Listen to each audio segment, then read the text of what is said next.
There ain't no one gonna get it. Or is there? You know how to tell good news from bad news. If it does this, it's bad news. If it does this, it's new Always Ultra. It keeps its shape better and keeps on protecting. New Always Ultra. Good news about better protection. I'll clean up your little mess here, and in return you set me up as your rep in the land of the free, or did you forget? You and I both know it was your hand that killed him. We can work together. No, Don, please. I want him found. Tonight! The Bill, Tuesday at 8, ITV. The bride, missing. The groom, at the match. The best man, worse for wear. The church, snowed under. Oh, happy day. It's the weddings from hell. 2, Thursday at 10.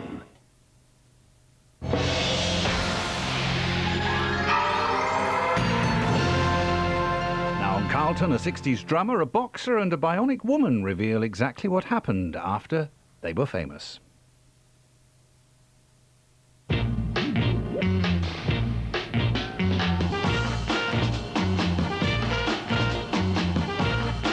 Only one TV channel has so many programmes dedicated to gardening, cookery and interiors. UK Style, TV that brings ideas to life. To get UK style and more through an aerial and your existing TV, call on digital on 0808 100 0101.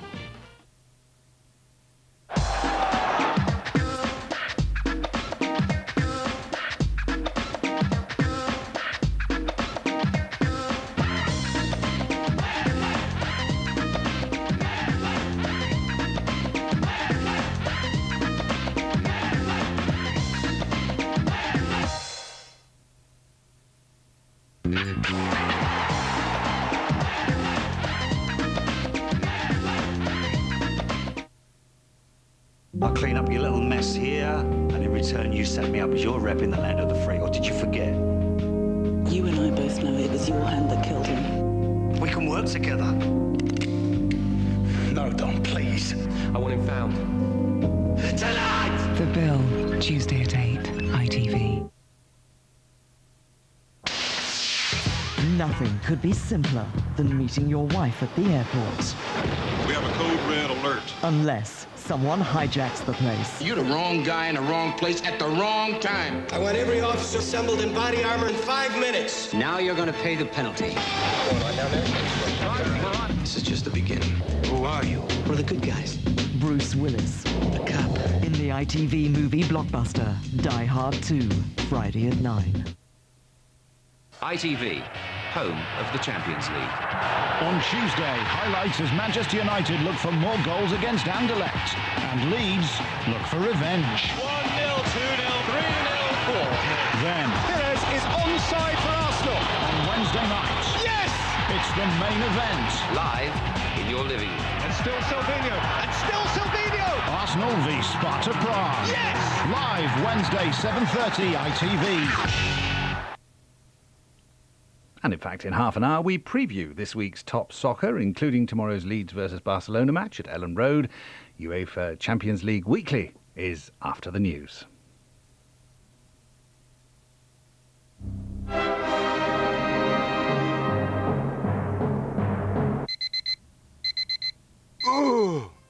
Early man. And it's not a pretty sight. Even the simplest of tasks seem beyond his primitive brain. The hunter-gatherer's first instinct is to find food, particularly if it helps him to wake up. Amazing, Neolithic to modern man in the time it takes to eat a bowl of Kellogg's cornflakes. Have you woken up to Kellogg's cornflakes? Come on. When I'm training, I need to ensure that I'm eating with optimum nutritional effectiveness, the optimum balance of protein, minerals and vitamins. Optimum balance means my body can turn it into essential fuels more easily, keeping me in top condition and giving me visible results. Purina One works just like my diet. To give him visible results, so now he can keep up. Optimum nutritional effectiveness from Purina. Starburst Original Chews now include blackcurrant. Starburst, get your juices going.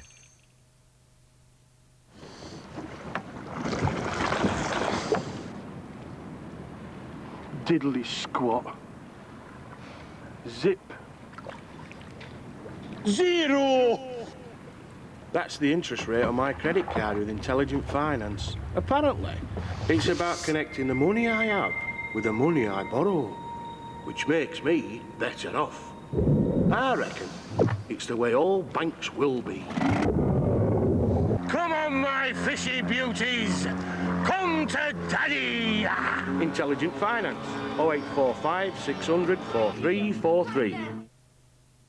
At Currys, we serve over 15 million customers every year. In fact, we sell more electrical products than anyone else in Britain.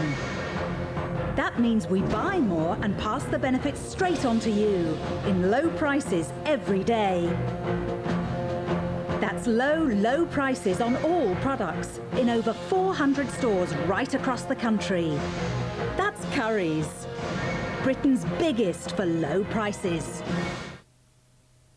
The Sport and Save £500,000 clearance sale is on now. 25,000 pairs of trainers from only £5 a pair. All jeans, £5 a pair. Top name brands at up to 50% off. Thousands of bargains at Sport and Save. Now open to the public at Armada Centre, Plymouth and East Street, Newquay.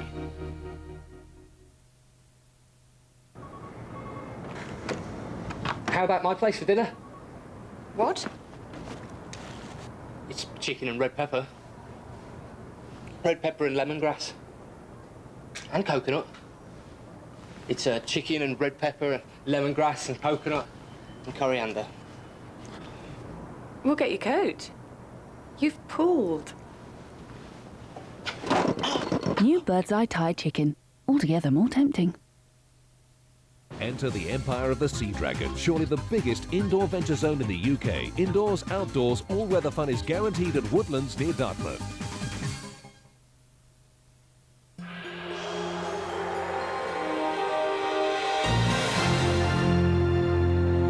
On ITV2, the David Letterman Show. Meanwhile, here on Carlton in 20 minutes, the latest West Country news and weather. And that's after the ITV Nightly News with Dermot Monahan.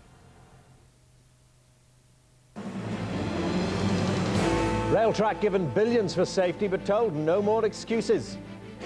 New Speaker finally elected after chaotic day-long vote. Struck off the doctor whose blunders led to a young boy's death. And in the doldrums at the Dell as City outshoots Southampton.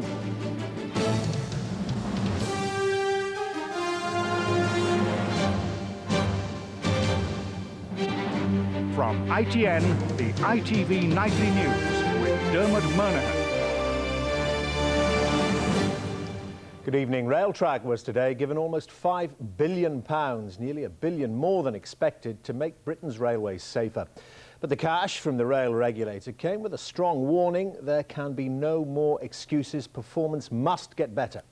The grant, decided before the Hatfield crash, which killed 4 people, is part of almost £15 billion that will be spent improving the railways over the next 5 years. Chris Choi has our report.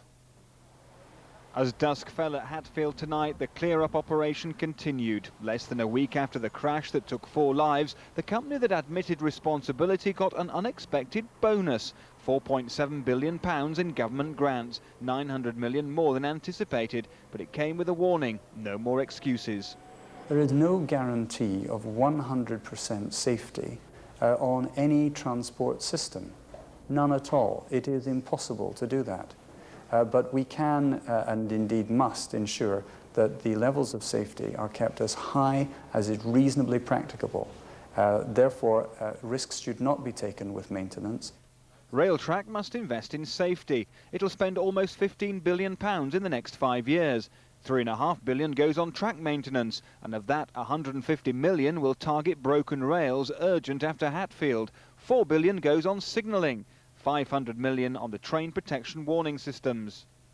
Railtrack has accepted full responsibility for the terrible disaster at Hatfield. There is no doubt about that. The important thing now with the regulatory review out today is how we move the whole industry forward. The next step is the Strategic Rail Authority, which tomorrow outlines possible reform of the industry, and a health and safety report could lead to fines, even prosecution. So how do you deal with a firm that knowingly sent high-speed trains down a poor quality line? Well, today an industry regulator responded with a cash bonus. But unless this firm uses the money to massively improve safety, it could be the last good news they have for some time. Chris Choi, ITN at Railtrack headquarters. A low-profile Labour MP from Glasgow and former steelworker was tonight elected to become Speaker of the House of Commons. Michael Martin was finally chosen after 7 hours of voting, but his election and the manner of it didn't please everyone, as Lauren Taylor reports. Tonight, Michael Martin was ceremonially dragged to the Speaker's chair, a symbolic reference to the tradition that Speakers are supposed to be reluctant to take the office. But he needed no prompting to utter those famous words. Order! Order! As well as thanking those involved in his election, he immediately stated what would be a priority for him. Family is important to me, and I will endeavour to see that families are included in the proceedings of this House. Yeah. Michael Martin is 55 years old. The son of a merchant seaman, he's a former sheet metal worker and trade union official. He's been an MP for Glasgow Springburn since 1979, and he was already one of Betty Boothroyd's deputies. On more personal note, he enjoys pipe playing and hill walking, and is the first Roman Catholic speaker since the Reformation. The Prime Minister? His first task was to call the Prime Minister, who welcomed him to the job. You said when you spoke a moment or two ago that you'd never been offered by any Labour leader a government or front bench job. I want to say on behalf of this Labour leader, what a very great oversight I now realise that was. Many of us will look to you to follow the example set by your predecessor in resisting all attempts to bypass, marginalise or downgrade the House of Commons. His election took over 7 hours in a knockout procedure presided over by Sir Edward Heath, who rejected an attempt to change the system to a ballot. In the process, Mr Martin saw off 11 other candidates, but once he defeated Sir George Young, a former Tory minister who had cabinet backing, his victory looked certain. While he won an overwhelming majority, some Tories were unhappy that this time the job had not gone to a Conservative. Most MPs today argued for the need to reform the House of Commons and to curb the government's tendency to bypass Parliament. Michael Martin will have been left in no doubt that those are two of the big challenges he faces as he takes on the mantle of Speaker. Lauren Taylor, ITN, Westminster. An anaesthetist was struck off the medical register today after a series of critical failings that amounted to serious professional misconduct. One of the worst blunders by Dr. John Evans Appiah led to the death of a 10-year-old boy during a routine dental operation in Edinburgh. Harry Smith reports. He arrived for the disciplinary hearing trying to conceal his identity under an umbrella, but Dr. John Evans Appiah couldn't hide from the consequences of the mistakes he made while treating 10-year-old Darren Denham. Darren, described as a lively youngster and a good all-round sports player, died after a routine visit to this dentist surgery near Edinburgh. Dr. Evans Appiah bungled the anaesthetic and then tried to cover his mistakes by falsifying records. Darren's mother, who says she'll never trust doctors again, welcomed the decision to have him struck off. I'm absolutely delighted. I feel for the first time in 2 years, I believe that people believe what I've said, that all the witnesses that came forward for us during both of Darren's cases, that it's been shown that they were telling the truth as well. And public safety, well, the public have got to be safer now that he's been struck off. Evans Appiah, who issued a statement through his lawyer, said he was disappointed by the decision, but offered these words to Darren's mother and to another patient whose anaesthetic went wrong during a caesarean. To Mrs. Denham, I would like to say how very sorry I am for all that has happened and to express my heartfelt condolences for the death of Darren. To Mrs. Walger, I am deeply sorry for all the distress she suffered during the birth of her child. No. Darren's family say there should now be a stricter system for regular testing of doctors. Harry Smith, ITN. A boy of 11 has been detained by police for questioning after a 9-year-old girl was repeatedly stabbed with a knife in Edinburgh today. The girl was attacked in a car park outside a cinema complex and taken to hospital. She's said tonight to be in a stable condition. The deepening divisions between the Israelis and the Palestinians were seen on the streets and in the political arena today. As fighting raged on, the Israeli Prime Minister Ehud Barak was inviting the hardline Likud party leader Ariel Sharon to join his government. Here's our Middle East correspondent John Irvine. This has been the 26th day of street clashes between Palestinians and Israeli security forces. And it's a conflict that their political leaders seem no closer to ending. Indeed, the gulf between Ehud Barak and the Palestinians is in danger of widening further if the Israeli Prime Minister achieves his aim of setting up an emergency unity government that includes Ariel Sharon, the Israeli hardliner the Palestinians hate most. This young Palestinian boy is fortunate to have survived the Israeli tank shell that blew a gaping hole in his bedroom wall.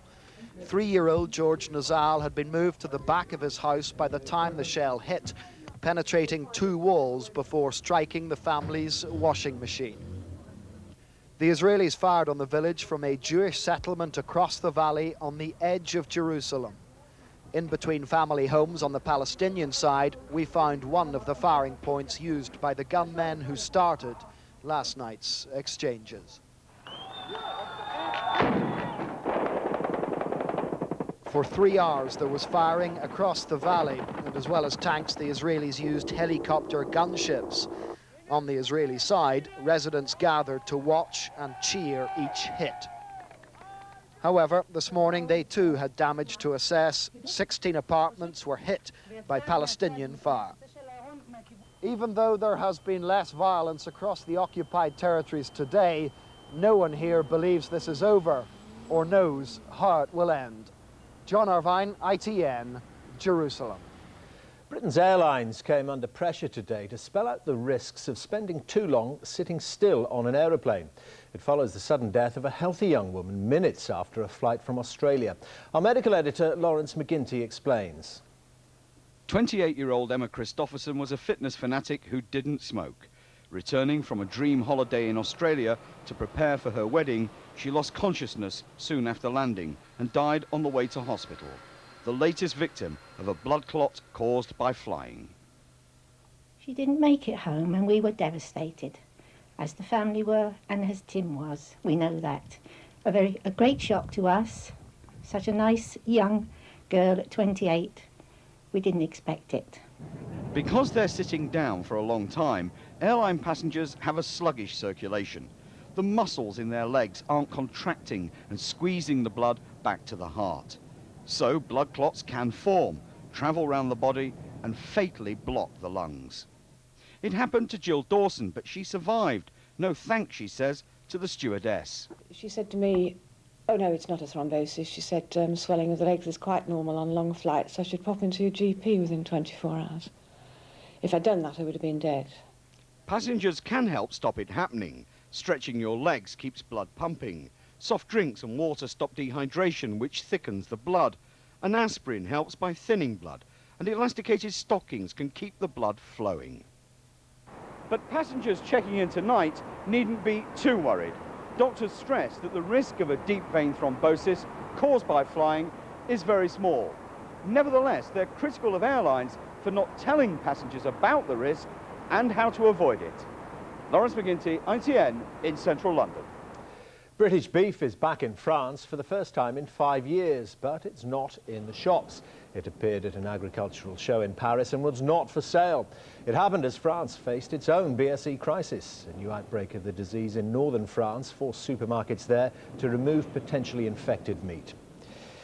Here, new laws that allow employers to check their staff's email messages and telephone calls come into force tomorrow. The government says they'll protect workers, but as John Draper reports, unions are concerned they could prove a snooper's charter.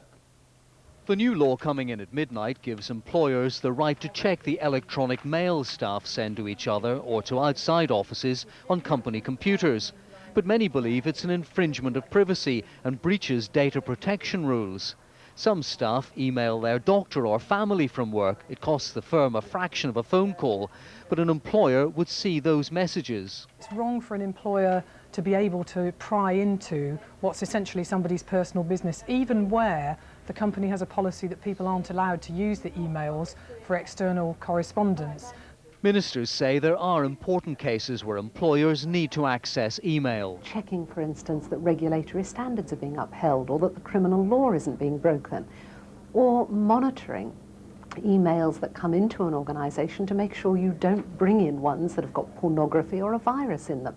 Both sides of industry think the courts will end up deciding who has the greater rights. In the meantime, the safest thing is for workers not to put their personal details through the company computer's email system. John Draper, ITN, Central London. The singer Liza Minnelli is tonight recovering in hospital after falling ill with a potentially fatal brain disease. The 54-year-old star was said to be seriously ill when she was taken to a Florida hospital last week. Doctors say she's now recovering and may go home in a few days. Football in tonight's Premiership match, Manchester City won away from home, beating Southampton 2-0. The victory takes them into the top half of the table, but leaves Southampton struggling. Peter Staunton watched the match. The Dell is the scene of an annual struggle against relegation. While the Southampton faithful are resigned to life on the edge, City fans are just glad to be back in the big time. But the travelling supporters suffered for almost 40 minutes as Southampton created but failed to convert clear-cut chances. Yet when City finally managed to break the siege, Paul Dickoff's perfectly timed run left him with only the keeper to beat. It was the 50th goal of his career. The sort of finishing which had forced George Weah out of Main Road. It was a different Southampton which came out after the break, a team which realised that 3 precious points were slipping away. They almost equalised through Cashlul. But Glenn Hoddle's frustration wasn't eased when the City keeper Weaver kept his side ahead. And just to make his latest job a little less secure, seconds later the Blues made it 2. Thanks to Danny Tiato. Peter Staunton, ITN Sport. Tonight's headlines again.